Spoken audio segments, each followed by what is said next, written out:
Christian ഓണ്ടർപ്രണേഴ്സിന്റെ പ്രശ്നം challenges വരുമ്പോൾ പെട്ടെന്ന് കൺഫ്യൂസ്ഡ് ആവും. ചലഞ്ചസ് നമുക്ക് പ്രതീക്ഷിക്കാം, പക്ഷെ ചലഞ്ചസിന് മുമ്പിൽ യേശുവിനെ ആശ്രയിച്ച് നിൽക്കുക എന്നുള്ളത് നമ്മുടെ ഉത്തരവാദിത്തമാണ്. കർത്താവിനെ ആശ്രയിച്ച് നിൽക്കുന്ന വർഷം പിന്നെ നമ്മുടെ മുമ്പിൽ തുറക്കുന്ന വലിയ സീസണാണ്. 13-14 മണിക്കൂറുകൾ ജോലി ചെയ്ത ദിവസങ്ങൾ. കടം കൊടുക്കാൻ ഒരുപാട് ആളുകളുണ്ട്, നമ്മുടെ ജീവിതത്തിനുള്ള ചെലവിനുള്ള ക്യാഷ് ഇല്ല, മെമ്മറി കാർഡ് ഇതൊക്കെ ഷൂട്ട് ചെയ്ത് നമ്മൾ പുസ്തകം വിൽക്കാൻ വേണ്ടി പോവുകയാണ്.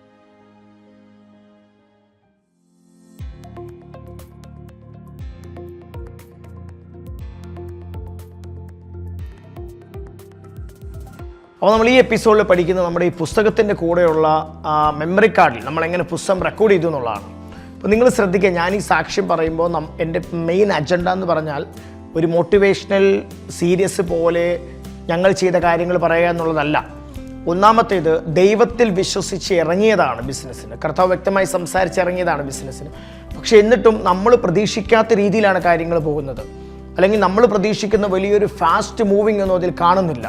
അപ്പോൾ പലപ്പോഴും നമ്മളെല്ലാവരുടെയും പ്രശ്നം, എസ്പെഷ്യലി ബിസിനസ്സുകാരുടെ പ്രശ്നം, ക്രിസ്ത്യൻ ഓണ്ടർപ്രണേഴ്സിൻ്റെ പ്രശ്നം, ഒരു വാക്തത്വത്തിൽ വിശ്വസിച്ച്, ബൈബിളിലെ ഒരു വാക്തത്വത്തിൽ വിശ്വസിച്ച്, അല്ലെങ്കിൽ ഒരു പ്രോഫസി കേട്ട് ബിസിനസ്സിന് ഇറങ്ങുമ്പോൾ ചലഞ്ചസ് വരുമ്പോൾ പെട്ടെന്ന് സ്ട്രഗിൾ ആകും, അല്ലെങ്കിൽ പെട്ടെന്ന് കൺഫ്യൂസ്ഡ് ആകും. ഞാൻ ദൈവം സംസാരിച്ചിട്ടല്ല ഈ ബിസിനസ്സിന് ഇറങ്ങിയത്, എന്നിട്ടും എൻ്റെ ജീവിതത്തിൽ ഈ ഒരു സീസൺ എന്നവർ ആലോചിക്കും. അങ്ങനെയുള്ള സീസണുകൾ വരാം, പക്ഷേ ആ സീസണിൻ്റെ അടുത്ത് ആർക്കും ചിന്തിക്കാൻ കഴിയാത്ത ഒരു വലിയ സീസണിലോട്ട് നമ്മൾ എൻ്റർ ചെയ്യാൻ പോവുകയാണ്. അപ്പോൾ ആ സീസണിൽ വെച്ച് നമ്മൾ കാര്യങ്ങൾ അവസാനിപ്പിച്ചാൽ നമ്മളെക്കുറിച്ചുള്ള വിളി തന്നെ ഇല്ലാതെ ആയിപ്പോകും, അല്ലെങ്കിൽ അത് നമ്മളിലേക്ക് ഫുൾഫിൽ ചെയ്യാതെ പോകും. ഇപ്പം നമുക്ക് മോശയുടെ ജീവിതം എടുത്തേ, മോശയെ ദൈവം വിളിച്ചാണ് ഇസ്രായേൽ മക്കളെ വാഗ്ദത്ത നാട്ടിലേക്ക് കൊണ്ടുപോകാൻ വേണ്ടി അയക്കുന്നത്. പക്ഷെ എന്തൊക്കെ ചലഞ്ചസുകളാകുന്നത് അല്ലേ, ഫറവോന്, അതുപോലെ തന്നെ നമ്മുടെ ചെങ്കടൽ, പിന്നെ മരുഭൂമിയിലെ പിറുപിറുക്ക്, ഇവരുടെ കാളക്കുട്ടിയെ വെച്ചുള്ള വർഷിപ്പ്, സ്വന്തം എന്ന് പറഞ്ഞാൽ സ്വന്തം കൂട്ടത്തിൽ നിന്നുള്ള എതിർപ്പുകൾ, കാടപ്പക്ഷി, മന്ന, മിറക്കിൾസൊക്കെ ഇതിൻ്റെ ഇടയ്ക്ക് ഉണ്ട്. പക്ഷേ സോ മച്ച് ചലഞ്ചസ്. അപ്പോൾ ബിസിനസ്സിൽ കർത്താവിനെ വിശ്വസിച്ച് നമ്മൾ ഇറങ്ങുമ്പോഴും നമ്മൾ ശ്രദ്ധിക്കേണ്ട ഒരു കാര്യം, ഒരു പ്രോമിസ് കേട്ട് ഇറങ്ങുമ്പോഴും ദേ മൈറ്റ് ബി ചലഞ്ചസ്. ഇപ്പോൾ പോൾ ഒരു ദ്വീപിലോട്ട് പോകുമ്പം കപ്പൽ ക്ഷോഭത്തിൽ പെട്ടു അല്ലേ. അപ്പോൾ ചലഞ്ചസ് നമുക്ക് പ്രതീക്ഷിക്കാം, പക്ഷേ ചലഞ്ചസിന് മുമ്പിൽ യേശുവിനെ ആശ്രയിച്ച് നിൽക്കുക എന്നുള്ളത് നമ്മുടെ ഉത്തരവാദിത്തമാണ്. ദുർദിവസത്തിൽ നമ്മൾ എതിർത്ത് നിൽക്കണം, അത് നമ്മുടെ റെസ്പോൺസിബിലിറ്റിയാണ്. അത് കർത്താവിനെ ആശ്രയിച്ച് നിൽക്കുന്ന പക്ഷം, ഫെയ്ത്തിൽ നിൽക്കുന്ന പക്ഷം പിന്നെ നമ്മുടെ മുമ്പിൽ തുറക്കുന്ന വലിയ സീസണാണ്.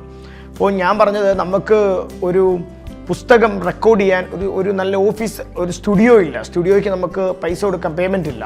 അപ്പോൾ നമ്മുടെ ഒരു സ്നേഹിതൻ്റെ ഓഫീസിൽ പോയി അവിടെ ഇരുന്ന്, അതൊരു ടൗണിനടുത്തുള്ളൊരു ഓഫീസാണ്, കട്ടപ്പന ഓൾഡ് ബസ് സ്റ്റാൻഡിന് അടുത്തുള്ളൊരു ഓഫീസാണ്. അപ്പോൾ ആ ഓഫീസിൽ നമ്മളുടെ ആൻഡ്രൂസ് എന്ന് പറയുന്ന നമ്മുടെ സുഹൃത്തിൻ്റെ ഓഫീസിലിരുന്നാണ് നമ്മുടെ പ്രിയ സ്നേഹിതൻ, എൻ്റെയും ബ്രദറിൻ്റെയും കൂടെയുള്ള സെവിൻ സാറ് ഈ പുസ്തകത്തിൻ്റെ കാര്യങ്ങൾ റെക്കോർഡ് ചെയ്യുന്നത്. അപ്പോൾ നമ്മൾ ഫേസ് ചെയ്യുന്ന ഏറ്റവും വലിയ പ്രശ്നം എന്താണെന്ന് ചോദിച്ചാൽ, ഇവിടെ ഇരുന്ന് റെക്കോർഡ് ചെയ്യുന്ന സമയത്ത് പട്ടി കുരയ്ക്കും, ചിലപ്പം ഓട്ടോയുടെ ഒച്ച, അല്ലെങ്കിൽ ബസ്സിൻ്റെ സൗണ്ട്. രാവിലെ 3 മണിക്കൊക്കെ ചെന്നാൽ ഇതൊക്കെ ചെയ്യുന്നത്. ഇത് ഈ റെക്കോർഡ്സിനകത്ത് കയറും, ഈ വോയിസിനകത്ത് കയറും. പിന്നെയുള്ള സംഭവം എന്താ, ഇദ്ദേഹം ഇത് മുഴുവനും വീണ്ടും ഒന്നേന്ന് റെക്കോർഡ് ചെയ്യണം. കാരണം അങ്ങനെയാണ് ഒരു പുസ്തകം മുഴുവനും അദ്ദേഹം റെക്കോർഡ് ചെയ്ത് തീർത്തത്. അപ്പോൾ 1-1.5 മണിക്കൂർ റെക്കോർഡ് ചെയ്യുമ്പം നല്ലപോലെ പട്ടി കുരയ്ക്കുകയാണെങ്കിൽ വീണ്ടും തുടക്കം തൊട്ട് റെക്കോർഡ് ചെയ്യുക എന്ന് പറഞ്ഞ് എത്ര പാടാണ്. അതും ഒരു ഫോണിൽ ഹെഡ്സെറ്റ് ചെവിയിൽ വെച്ച് ഇങ്ങനെയാണ് റെക്കോർഡ് ചെയ്യുന്നത്. അങ്ങനെ അദ്ദേഹം പുസ്തകങ്ങൾ മുഴുവൻ റെക്കോർഡ് തീർത്തു. എനിക്ക് തോന്നുന്നത് ഈ റെക്കോർഡൊക്കെ ചെയ്ത് പുസ്തകമൊക്കെ പ്രിൻ്റ് ചെയ്ത് വന്നപ്പോഴേക്കും ഏകദേശം ഞാൻ ഡിസംബറിൽ ജോലി രാജിവെച്ചതാണ്. ഒരു സീസൺ ഏകദേശം എന്ന് പറഞ്ഞാൽ ഒരു ഇയർ തീരാറായി. ഒരു 7-8-9 മാസം, അല്ലെങ്കിൽ മിനിമം ഒരു 6-7 മാസം നമ്മുടെ ഇന്ന് പോയി. നമ്മളൊരു നവംബർ-ഡിസംബർ ആയപ്പോഴേക്കാണ് നമ്മൾക്ക് പുസ്തകമൊക്കെ പ്രിൻ്റ് ചെയ്ത്, അതുപോലെ തന്നെ ഈ നമ്മുടെ വോയിസൊക്കെ റെക്കോർഡ് ചെയ്ത് നമ്മളുടെ കയ്യിൽ കിട്ടുന്നത്. അപ്പോൾ ഞാനിതിനകത്തൊരു ഫോട്ടോ ആഡ് ചെയ്യുന്നുണ്ട്. ഞാനും സെബിൻ സാറോടെ അത് മെമ്മറി കാർഡ് മേടിക്കാൻ വേണ്ടി പോകുന്നതിൻ്റെയാണ്. ആ കോലം കണ്ടാൽ നിങ്ങൾക്കറിയാം എവിടെ നിന്നാണ് നമ്മൾ തുടങ്ങിയെന്ന്. അങ്ങനെ കോയമ്പത്തൂർ പോകുന്നു, മെമ്മറി കാർഡ് മേടിക്കുന്നു. ഈ വോയിസ് റെക്കോർഡ് മുഴുവനും മെമ്മറി കാർഡിൽ നമുക്ക് ഒരു ലാപ്ടോപ്പ് ഉണ്ട് ചെറിയ, അതിൽ കാർ റീഡർ വെച്ച് 2-3 മെമ്മറി കാർഡായിട്ട് നമ്മൾ കോപ്പി ചെയ്യുവാണ്. എത്ര മണിക്കൂറുകൾ വേണ്ടി വന്നെന്നറിയാമോ. പുസ്തകമാണെങ്കിലും നമ്മൾ തന്നെ എടുക്കുന്നു, ആ പുസ്തകം നമ്മൾ തന്നെ ഞാൻ പറഞ്ഞ പോലെ തന്നെ കവറിനകത്തിട്ട് പാക്ക് ചെയ്ത് അതിനകത്ത് ശരിക്കും മെമ്മറി കാർഡൊക്കെ ഇട്ടുകൊണ്ടാണ് പോകുന്നത്. അപ്പോൾ ഞാൻ പറഞ്ഞത് 8, 9, 10, 11, 12, 13, 14 മണിക്കൂറുകൾ ജോലി ചെയ്ത ദിവസങ്ങൾ നമ്മുടെ ജീവിതത്തിന് മുമ്പിൽ.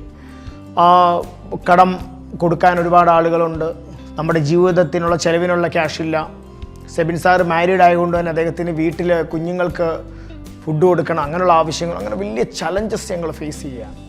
പക്ഷെ അന്നേരവും എൻ്റെ അകത്തൊരു ഉറപ്പുണ്ട്, ഇത് ദൈവം പറഞ്ഞിട്ട് ഞാൻ ഇറങ്ങിയതാണ്.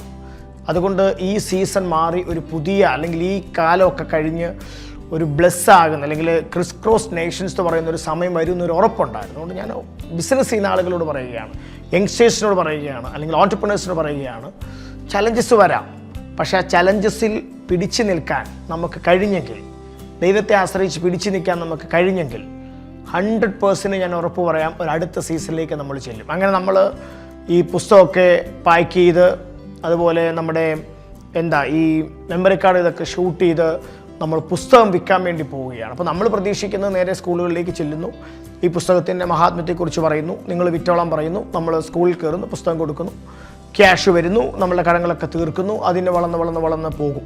അപ്പോൾ നമ്മൾ ഈ റാപ്പിഡ് ഇംഗ്ലീഷ് സ്പീക്കിംഗ് കോഴ്സ് എന്നൊക്കെ പറയുന്നുള്ള പഴയ വലിയ ഫേമസ് ആയിട്ട് ഇന്ത്യയിലുള്ളൊരു ഗ്രാമർ പുസ്തകമുണ്ട്. അതുപോലെ 10,000 എണ്ണം വിൽക്കാനൊക്കെ കഴിയുമെന്നുള്ള പ്രതീക്ഷയിലാണ് സ്കൂളിലേക്ക് പോകുന്നത്. സ്കൂളുകളിലേക്ക് ഞങ്ങൾ ചെല്ലുമ്പോൾ ഞങ്ങൾ പ്രതീക്ഷിച്ചൊന്നുമല്ല വാസ്തവത്തിൽ ഞങ്ങളെ അവിടെ കാത്തിരുന്നത്. അത് ഞങ്ങളെ തകർത്ത് കളയുന്ന ചിലതായിരുന്നു. അതെന്താണെന്നും ദൈവം അതിൻ്റെ ഇടയിൽ എങ്ങനെയാണ് ഒരു വഴി തുറന്ന് ഒരു സൂപ്പർ നാച്ചുറൽ എന്ന് പറയുന്ന, ഫസ്റ്റ് സൂപ്പർ നാച്ചുറൽ എന്ന് പറയുന്ന ഒരു കാര്യം ഞങ്ങളുടെ ജീവിതത്തിലേക്ക് കൊണ്ടുവന്നത് എന്ന് നമുക്ക് അടുത്ത വീഡിയോയിൽ കാണാം. God bless you.